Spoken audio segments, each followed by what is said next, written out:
Good afternoon to all of you. I am Wasim Khan. Today we discuss on software requirement specification.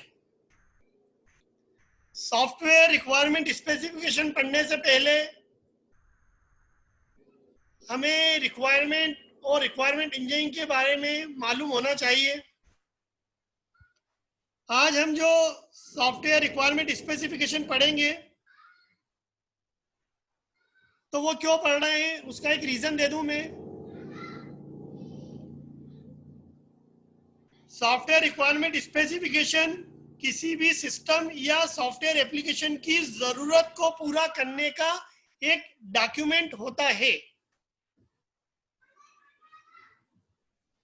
जिसमें हम user को check करने की authority भी दे सकते हैं कि जो हमारा सॉफ्टवेयर रिक्वायरमेंट है और उसका स्पेसिफिकेशन यूजर की जो नीड है उसके हिसाब से बना है या नहीं।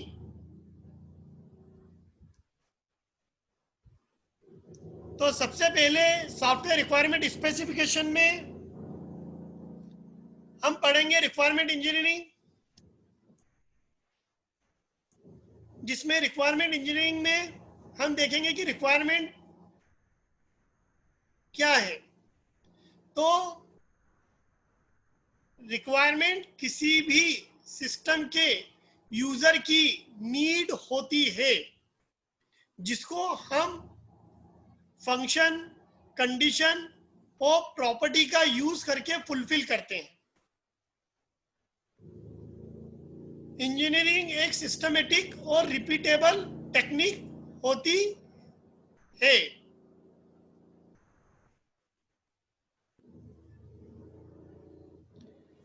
Requirement engineering means that requirement for a product are defined, managed and tested systematically.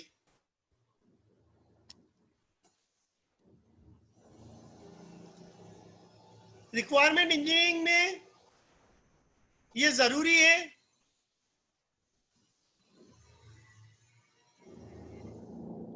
कि जो हमारी सॉफ्टवेयर की टीम है उसको जो रिक्वायरमेंट है सही तरीके से समझ में आए before the team try to solve the problem. Requirement engineering software engineering में स्टार्ट होती है with communication activity and continues into the modelling activity. अच्छी रिक्वायरमेंट इंजीनियरिंग की कैरेक्टरिस्टिक्स होती है कि वो क्लियर होती है, अनएम्बिगियस होती है, करेक्ट होती है, रिक्वायरमेंट अंडरस्टैंडेबल होती है, वेरीफाइड होती है, कंप्लीट होती है, कंसिस्टेंट का फीचर होता है उसमें और उसको हम ट्रेस कर सकते हैं, ट्रैक कर सकते हैं। अब हमें रिक्वायरमेंट इंजीनियरिंग की जरूरत क्यों पड़ी? क्यों जितने भी स्टेक होल्डर हैं कि उनको एक्चुअल में ये चीज मालूम नहीं होती है कि यूजर को क्या चाहिए और कई बार जो रिक्वायरमेंट होती है यूजर की चेंज भी होती है और जो कन्फ्लिक्शन होते हैं यूजर से वो दूर हो जाते हैं एक अच्छी रिक्वायरमेंट से। एम्बिग्यूटी दूर हो जाती है एक अच्छी रिक्वायरमेंट से। रिक्वायरमेंट इंजीनियरिंग के टास्क जो होते हैं वो हमारे सॉफ्टवेयर इंजीनियरिंग की शुरुआत में ही स्टार्ट हो जाते हैं, जिसमें जो रिक्वायरमेंट इंजीनियरिंग है उसमें इनिशिएशन होना चाहिए कि establish of basic understanding of the problem of the user and their solution. दूसरा है इलिसिटेशन, जिसमें हमें ड्रॉ करना रहती है रिक्वायरमेंट फ्रॉम स्टेक होल्डर से। तीसरा है इलाबोरेशन, जिसमें हाईली स्ट्रक्चर्ड सिस्टम होना चाहिए रिक्वायरमेंट का। जो रिक्वायरमेंट होती है वो निगोशिएबल होना चाहिए, मतलब उसमें समझौता होना चाहिए कि डेवलपर और कस्टमर के बीच में रियलिस्टिक वे में। जो हमारी रिक्वायरमेंट है वो फॉर्मली या इनफॉर्मल वे में डिस्क्राइब्ड होना चाहिए, जिसमें वैलिडेशन भी जरूरी होता है।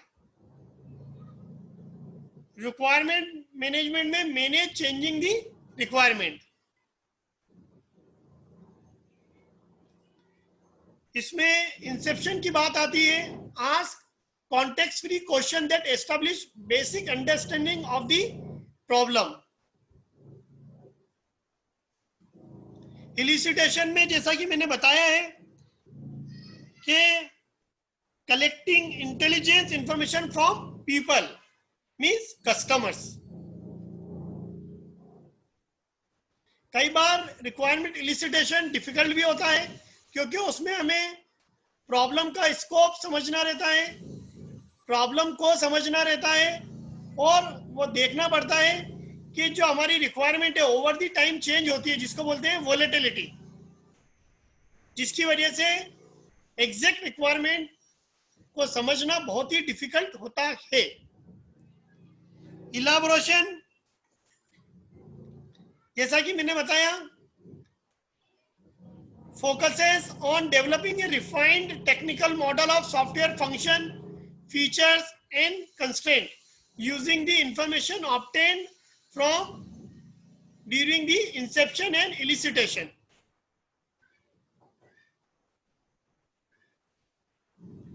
हमारा जो एंड रिजल्ट है वो डिफाइन करता है informational and functional and behavioural domain of the problem in the elaboration. जैसा कि निगोशिएशन में मैंने पहले भी बताया है, बिल्कुल शॉर्ट में आसानी से बताने की कोशिश कर रहा हूं। ये कस्टमर और डेवलपमेंट के बीच में एक एग्रीमेंट है।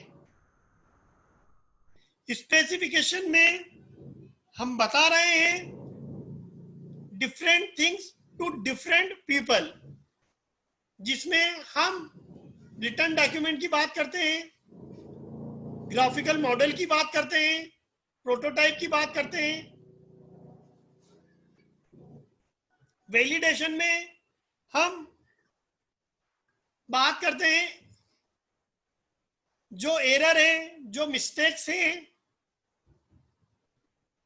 जो एम्बिग्यूटी है, जो इनकंसिस्टेंसी है, जो कन्फ्लिक्शन है, उसको रिव्यू करते हैं और फिर करेक्ट करने की कोशिश करते हैं। जो रिक्वायरमेंट मैनेजमेंट होता है उसमें हम ट्रेसेबल टेबल बनाते हैं, जिसमें हम देखते हैं कि जो भी हमारी रिक्वायरमेंट है वो कस्टमर से उसमें ऑब्जेबल फीचर है या नहीं, और उसमें हम आइडेंटिफाई करते हैं सोर्स ऑफ ईच रिक्वायरमेंट।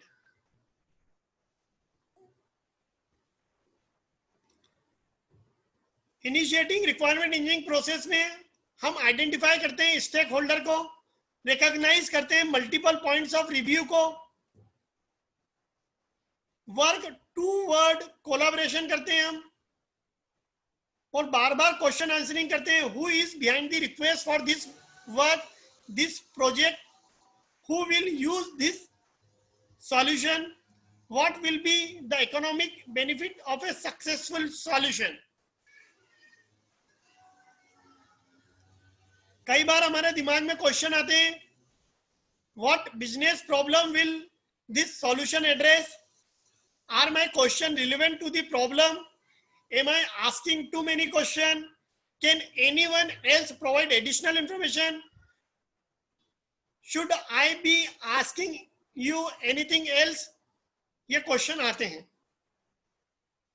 तो इलिसिटिंग रिक्वायरमेंट बोलती है approach for eliciting requirement, exact requirement की तरफ अप्रोच करो, जिसमें कोलैबोरेटिव रिक्वायरमेंट गैदरिंग आती है, क्वालिटी फंक्शन डिप्लॉयमेंट आता है, यूजर के सिनेरियो आते हैं, इलिसिटेशन वर्क प्रोडक्ट आता है। कोलैबोरेटिव रिक्वायरमेंट गैदरिंग में हम मीटिंग करते हैं स्टेक होल्डर के साथ। ड्यूरिंग दी मीटिंग हम प्रॉब्लम को आइडेंटिफाई करते हैं, उसमें फ्लो ऑफ इवेंट देखते हैं, मतलब कि रिक्वायरमेंट गैदरिंग की जो मीटिंग है, जो इनिशियल मीटिंग हुई थी, उसमें जो सीक्वेंस ऑफ इवेंट अकर हुई है उसको आउटलाइन क्या रहेगा।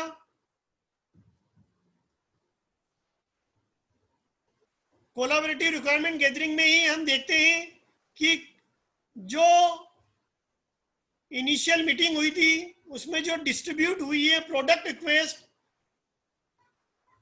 Defined by stakeholder to all attendees.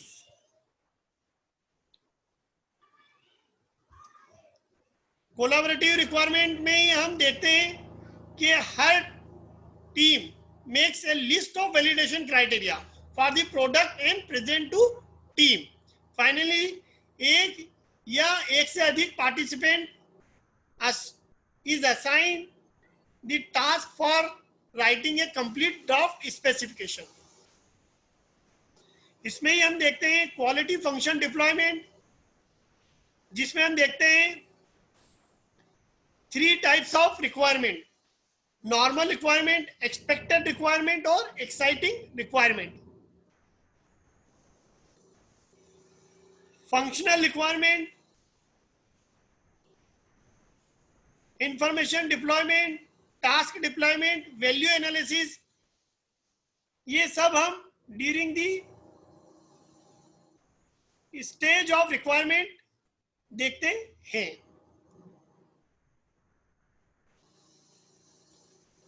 इलिसिटेशन जैसा कि मैं डिस्कस कर चुका हूं, statement of need and feasibility. Elicitation के नाम से ही हमें समझ में आ रहा है एग्जैक्ट रिक्वायरमेंट। जो हमारा सॉफ्टवेयर प्रोटोटाइप होता है, prototype constructed for customer end developer assessment. Selecting the prototype approach तो क्लोज एंडेड होती है जिसको हम बोलते हैं थ्रो अवे अप्रोच, और ओपन एंडेड होती है जिसको हम बोलते हैं इवोल्यूशनरी अप्रोच, जिसमें ड्यूरिंग द टाइम चेंज करते हैं। जो क्लोज एंडेड होती है वो सर्व करती है rough demonstration of requirement. It is then discarded and the software engineering using a different paradigm. Open-ended में uses the prototype as the first part of an analysis activity that will be continued into design and construction. The prototype of the software is the first evolution of finished product. Approaches to prototyping तो outline requirement होती है जिसमें हम बोलते हैं evolutionary prototyping या throw away prototyping. Evolutionary prototype में हम बोलते हैं डिलीवर्ड सिस्टम को, और थ्रो अवे प्रोटोटाइप में एग्जीक्यूटिबल प्रोटोटाइप को यूज करते हैं और उसके साथ सिस्टम के स्पेसिफिकेशन को ऐड करते हैं। इवोल्यूशनरी प्रोटोटाइप में सबसे पहले हम डेवलप ऑब्जेक्ट स्पेसिफिकेशन, उसके बाद हम प्रोटोटाइप को बिल्ड करते हैं, यूजर प्रोटोटाइप सिस्टम बनाते हैं, और अगर उसको चेक करा जो हमारा सिस्टम है उसके लिए एडिक्वेट है या नहीं, अगर एडिक्वेट नहीं है तो वापस से हम प्रोटोटाइप को बिल्ड करेंगे, फिर यूज करेंगे प्रोटोटाइप सिस्टम का। अगर वो सही रहता है तो हम डिलीवर कर देते हैं सिस्टम को। इवोल्यूशनरी प्रोटोटाइपिंग के एडवांटेज ये हैं कि accelerated delivery of the system, rapid delivery and deployment are sometimes more important than functionality or long-term maintainability. इसमें यूजर का जो होता है engagement with the system, not only is the system more likely to meet user requirement, they are more likely to commit to the use of this system. Evolutionary prototyping problem में management problem देखते हैं, हम maintenance problem देखते हैं और contextual problem को भी समझते हैं। कॉन्ट्रेक्चुअल प्रॉब्लम में हम ये देखते हैं कॉस्ट और टाइम लाइन के बीच में एग्रीमेंट होता है। मेंटेनेंस में जो हमारे चेंजेस होंगे उनके बीच में एग्रीमेंट होगा, जो लॉन्ग टर्म भी हो सकता है और शॉर्ट टर्म मेंटेनेंस भी हो सकता है। थ्रो अवे प्रोटोटाइपिंग में आउटलाइन रिक्वायरमेंट होती है। हम प्रोटोटाइप को डेवलप करते हैं, उसको असेस करते हैं, फिर असेस करने के बाद उसको स्पेसिफाई करते हैं। स्पेसिफाई करने के बाद हम सॉफ्टवेयर को डेवलप करते हैं और डेवलप करने के बाद उसमें टेस्टिंग परफॉर्म करके हम उसको वैलिडेट करते हैं और फिर एंड यूजर को हम हमारे सॉफ्टवेयर को डिलीवर कर देते हैं। अगर मान के चलिए हमने जो प्रोटोटाइप डेवलप करा है उसको इवैल्यूएट करने के बाद कोई चेंजेस आते हैं, फिर से हम प्रोटोटाइप को डेवलप करेंगे और ये प्रोटोटाइप तब तक डेवलप होगा जब तक कि हम उससे सेटिस्फाई नहीं हो जाते हैं। अब मान के चलिए कि हमने इवैल्यूएट करा, उसको असेस करा और प्रोटोटाइप से सेटिस्फाई हो गए हैं, तो हम उसको स्पेसिफाई कर देते हैं सिस्टम के लिए और उसके अकॉर्डिंग हम हमारे सॉफ्टवेयर को डेवलप करते हैं। जो हमने प्रोटोटाइप डेवलप करा है ड्यूरिंग दी सॉफ्टवेयर डेवलपमेंट हम प्रोटोटाइप को रीयूज भी कर सकते हैं। और सॉफ्टवेयर को डेवलप करने के बाद जब हमने उसमें कोई चेकिंग करी है, उसमें कोई अगर फॉल्ट आइडेंटिफाई होती है, एरर फाइंड आउट होती है, मिस्टेक फाइंड आउट होती है, तो फिर से हम सॉफ्टवेयर को डेवलप करते हैं और ये तब तक करते रहेंगे जब तक कि हमारा सॉफ्टवेयर वैलिडेट नहीं हो जाता है। जैसे ही वो वैलिडेट हो जाएगा हम हमारे सॉफ्टवेयर को यूजर को डिलीवर कर देते हैं in the throw away prototyping. तो used to reduce requirement risk, prototype is developed from an initial specification, delivered for experiment, then discarded. The throwaway prototype should not be considered as the final system. Some system characteristics may have been left out. There is no specification for long-term maintenance. The system will be poorly structured and difficult to maintain. जो prototyping की method है, tools हैं, उसमें 3 methods available हैं। 4th generation technique, reusable software component और formal specification है prototyping environment. 4th generation technique enable करता है सॉफ्टवेयर इंजीनियर को टू जनरेट एग्जीक्यूटेबल कोड जो हमारे रैपिड प्रोटोटाइप को डेवलप करने के लिए आइडियल होते हैं। Example, tool for database query language और रिपोर्टिंग लैंग्वेज। दूसरी मेथड है reusable software component. To rapid prototype is to assemble rather than build the prototype by using a set of existing software component. Should maintain library for existing software component. An existing software product can be used as a prototype for a new improved competitive product. Formal specification है prototyping environment में हम देखते हैं enable an analyst to interactively create language based specification of a system और software. Call करते हैं इसमें automated tool को जो ट्रांसलेट करते हैं आपके लैंग्वेज बेस्ड स्पेसिफिकेशन को into executable code. Enable the customer to use the prototype executable code to refine formal requirement.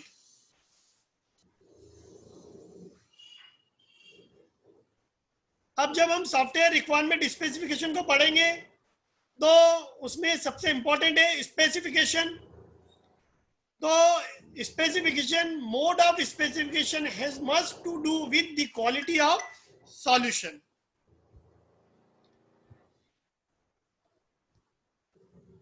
If specification is incomplete, inconsistent, misleading, अगर ये चीजें हैं तो हमें फ्रस्ट्रेशन आएगी, हम कंफ्यूज होते रहेंगे और जो हमारा रिजल्ट रहेगा वो परफेक्ट नहीं मिलेगा।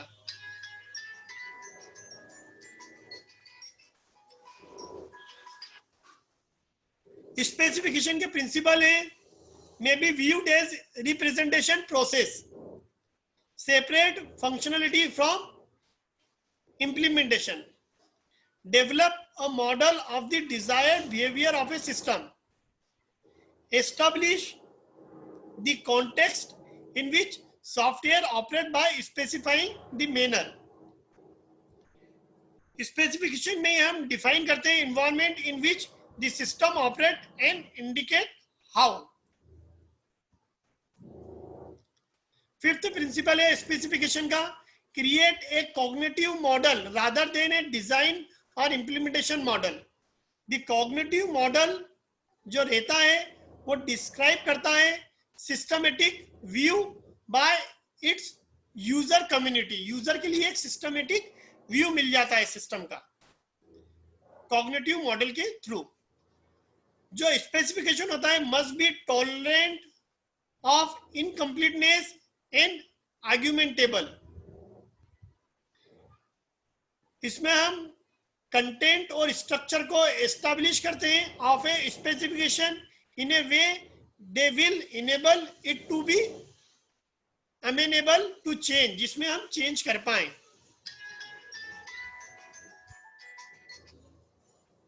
अब नेक्स्ट लेक्चर में मैं सॉफ्टवेयर रिक्वायरमेंट स्पेसिफिकेशन को कंटिन्यू करूंगा. आज का लेक्चर में यहीं समाप्त करता हूं. Thank you very much.